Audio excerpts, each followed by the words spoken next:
పులివెందులలో మాజీ సీఎం జగన్కు అగ్ని పరీక్ష మొదలైంది. పులివెందుల జెడ్పీటీసీ స్థానంపై టీడీపీ కన్నుపడింది. అధికారంలోకి వచ్చాక పులివెందులలో మొదటి గెలుపు కోసం టీడీపీ ప్రయత్నాలు మొదలుపెట్టింది. జెడ్పీటీసీ సభ్యుడు మహేశ్వర్ రెడ్డి మరణంతో ఉప ఎన్నిక జరగనుంది. ఈ జెడ్పీటీసీ ఉప ఎన్నిక బాధ్యతలను వైసీపీ ఎంపీ అవినాష్ రెడ్డి చూస్తున్నారు. దీంతో టీడీపీ అభ్యర్థిని బరిలోకి దింపి జగన్కు జలకిచ్చే యోచనలో టీడీపీ ఉంది. గతంలో ఏకగ్రీవాల పేరుతో బెదిరించి మరీ కుప్పంలో వైసీపీ గెలుపొందింది. అంతేకాదు అధికారంలో ఉన్నప్పుడు వైనాట్ కుప్పం అంటూ వైసీపీ నేతలు రెచ్చిపోయారు. ఇప్పుడు అధికార Telugu Desam party final why not Pulivendula అంటూ ఒకవైపు పులివెందులలో టీడీపీ అభ్యర్థి గెలిస్తే జగన్కు భారీ పొలిటికల్ డ్యామేజ్ పక్కా అని గుసగుసలు వినిపిస్తున్నాయి. ఆగస్టు 12న జరగనున్నటువంటి జెడ్పీటీసీ ఉప ఎన్నిక పులివెందులలో పొలిటికల్ హీట్ పెంచుతోంది.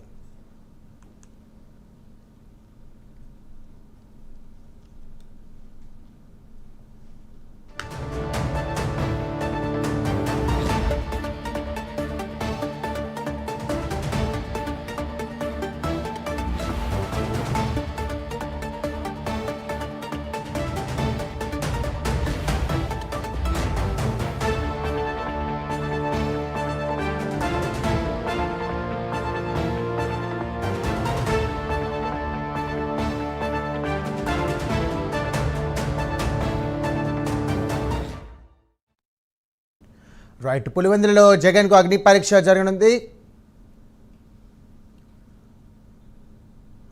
పులివెందులలో జగన్కు అగ్ని పరీక్ష మొదలైంది. ఇక జెడ్పీటీసీ సభ్యులు మహేశ్వర్ రెడ్డి మరణంతో ఉప ఎన్నిక వచ్చింది. దీనికి సంబంధించినటువంటి మరిన్ని డీటెయిల్స్ మా కరెస్పాండెంట్ సుధీర్ అందిస్తారు. సుధీర్. Good morning Sairam. ముఖ్యంగా చూసుకుంటే కనుక ఏదైతే మాజీ సీఎం వైఎస్ జగన్మోహన్ రెడ్డికి అయితే కనుక పులివెందుల జెడ్పీటీసీ ఉప ఎన్నికలు అయితే కనుక పూర్తి స్థాయిలో కూడా అగ్ని పరీక్ష అని చెప్పుకోవచ్చు. అయితే ముఖ్యంగా మనం చూసుకుంటే కనుక ఏదైతే గతంలో వైఎస్ఆర్ కాంగ్రెస్ పార్టీ అధికారంలో ఉన్నప్పుడు కూడా పూర్తి స్థాయిలో కూడా ఇదే కోవ జరిగిందని చెప్పుకోవచ్చు. అయితే కుప్పంలో కూడా దాదాపుగా జెడ్పీటీసీ ఉప ఎన్నికలు రావడంతో కూడా అప్పుడు కూడా వైఎస్ఆర్ కాంగ్రెస్ పార్టీ అధ్యక్షుడు మాజీ ముఖ్యమంత్రి వైఎస్ జగన్మోహన్ రెడ్డి కూడా పూర్తి స్థాయిలో వైనాట్ కుప్పం అనడం జరిగింది. అయితే ఇప్పుడు తాజాగా మనం చూసుకుంటే కనుక ఏదైతే పులివెందుల నియోజకవర్గానికి సంబంధించి అక్కడ ఉన్నటువంటి జెడ్పీటీసీ ఉమామహేశ్వర్ రెడ్డి చనిపోవడంతో కూడా పూర్తి స్థాయిలో ఉమ్మడి కడప జిల్లాలో ఉన్నటువంటి 2 స్థానాలకు కూడా పూర్తిస్థాయిలో జెడ్పీటీసీ ఎలక్షన్లు అయితే కనుక నగారా మోగిందని చెప్పుకోవచ్చు. ఈ నేపథ్యంలో పులివెందుల జెడ్పీటీసీ స్థానం అలాగే మరోపక్క ఒంటిమిట్ట జెడ్పీటీసీ స్థానానికి 2 స్థానాలకు కూడా ఎన్నికలు వచ్చాయని చెప్పుకోవచ్చు. అయితే ఈ నేపథ్యంలో కూడా మనం చూసుకుంటే కనుక ఇప్పటికే వైఎస్ఆర్ కాంగ్రెస్ పార్టీ నుంచి కూడా అభ్యర్థి నామినేషన్ అయ్యడం జరిగింది. అలాగే మరోపక్క మనం చూసుకుంటే కనుక తెలుగుదేశం పార్టీ నుంచి బీటెక్ రవి సతీమణి లత కూడా నామినేషన్ వేయడం జరిగింది.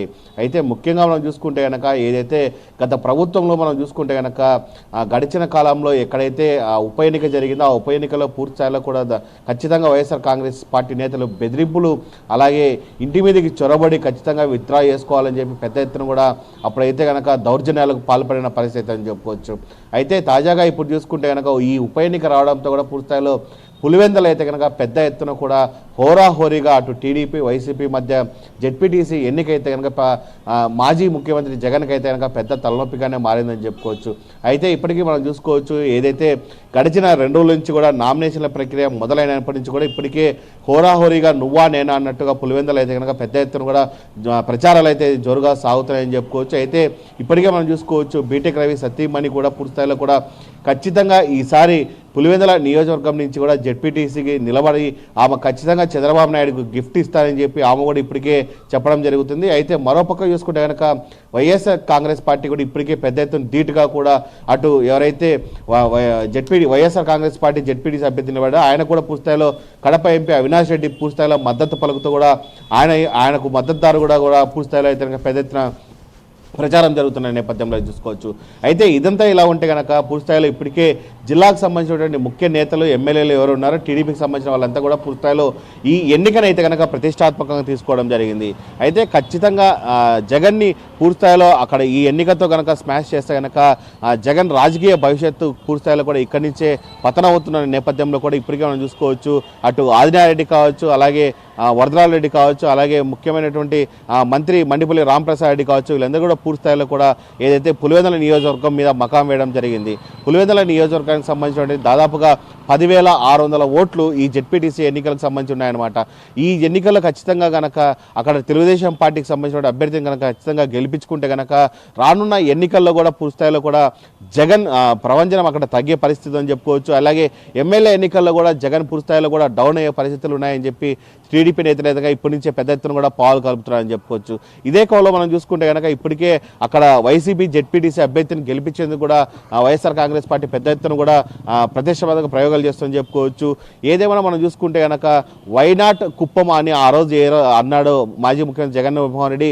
ఈ రోజు మనం చూసుకుంటే కనుక వైనాట్ పులివెందల అని తెలుగుదేశం పార్టీ శ్రేణులు అయితే పెద్ద ఎత్తున అంటున్నారని చెప్పుకోవచ్చు. అయితే ఈ నెల 12వ తేదీ జరిగేటువంటి ఏదైతే ఎన్నికలు ఉందో ఆ ఎన్నికల్లో అయితే కనుక వైనాట్ తెలుగుదేశం పార్టీ ఇప్పటికే మనం చూసుకోవచ్చు పులివెందల అంటుంది. ఖచ్చితంగా ఈ పులివెందల జెడ్పీటీసీ స్థానాన్ని అయితే కనుక కైవసం చేసుకొని చంద్రబాబు నాయుడుకి అయితే కనుక గిఫ్ట్గా ఇస్తామని చెప్పి అయితే కనుక తెలుగు తమ్ముళ్ళు అంటున్న పరిస్థితి అయితే ఉంది. అయితే ఈ నెల 12వ తేదీ ఏం జరుగుతుంది ఏంటి అన్నదానిపై కనుక పెద్ద ఎత్తున కూడా ఉత్కంఠతగా సాగుతుందని చెప్పుకోవచ్చు. ఈ ఎన్నికలు అయితే కనుక పూర్తిస్థాయిలో వైఎస్ జగన్మోహన్ రెడ్డి ఖచ్చితంగా అగ్ని పరీక్ష అని చెప్పుకోవచ్చు. అటు తెలుగు తమ్ములకు కూడా పూర్తిస్థాయిలో పెద్ద ఎత్తున అగ్ని పరీక్ష అని చెప్పుకోవచ్చు. దారుణ 12వ తేదీ ఏం జరుగుతుంది, అసలు ఎవరు విన్నర్ అవుతారని దానిపై పెద్ద ఎత్తున సస్పెన్సే జరుగుతుందని మనం చెప్పుకోవచ్చు. Sairam. Right, thank you Sudheer.